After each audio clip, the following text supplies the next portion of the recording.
Good morning, NBC. This is Pastor Charlie coming to you with the Word of God today from Exodus, chapter 10, verses 1 through 11. Today's reading is for the portion of April 27th, Tuesday, 2021. Reading from the NIV. Then the Lord said to Moses, "Go to Pharaoh, for I have hardened his heart and the hearts of his officials, so that I may perform these signs of mine among them, that you may tell your children and grandchildren how I dealt harshly with the Egyptians, and how I performed my signs among them, and that you may know that I am the Lord." So Moses and Aaron went to Pharaoh and said to him, "This is what the Lord, the God of the Hebrews, says. How long will you refuse to humble yourself before me? Let my people go, so that they may worship me. If you refuse to let them go, I will bring locusts into your country tomorrow. They will cover the face of the ground so that it cannot be seen. They will devour what little you have left after the hail, including every tree that is growing in your fields. They will fill your houses and those of all your officials and all the Egyptians, something neither your parents nor your ancestors have ever seen from the day they settled in this land till now." Then Moses turned and left Pharaoh. Pharaoh's officials said to him, "How long will this man be a snare to us?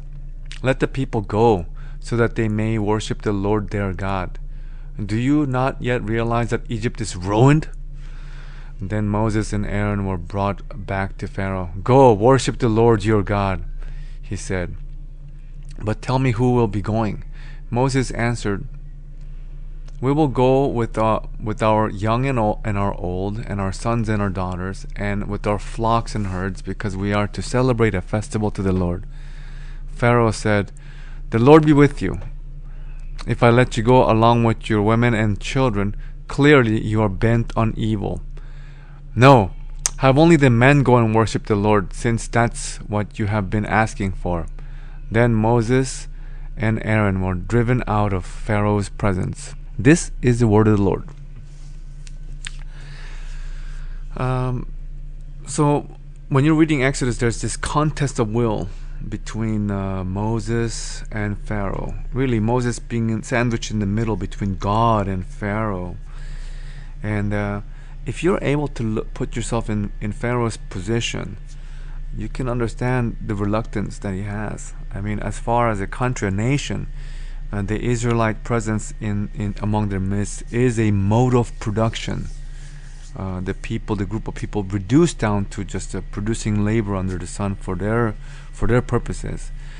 But clearly what we see is that life is with greater purpose than that kind of labor. Namely, that God wants to see His own people worshiping Him in that restored relationship of worship from the people to God, and as a result, to have their dignity restored as their people.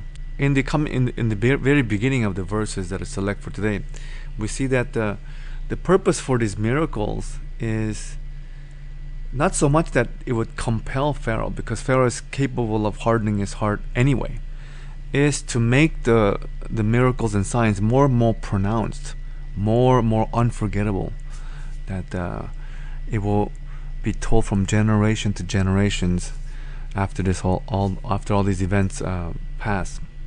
And we also notice that even though Pharaoh's own officials are advising, why don't we just let him go? I mean, Egypt is already in ruins.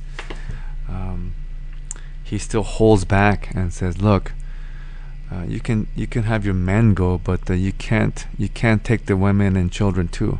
See, Pharaoh needs a hostage to guarantee their return, because this Exodus is not like, "Oh, let us leave for 3-day retreat and then we'll come back." They're out of there, and so it's an all or nothing kind of a situation. I believe it's the same today for God.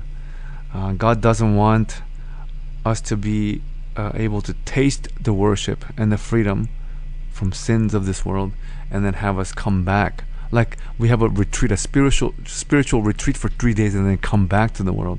I don't think that's the way God sees it at all. In fact, when He does call us out. Indeed, when it is Him that's calling us out, then we are forever locked into each other and being led by His presence in the pillar of fire, in the pillar of cloud,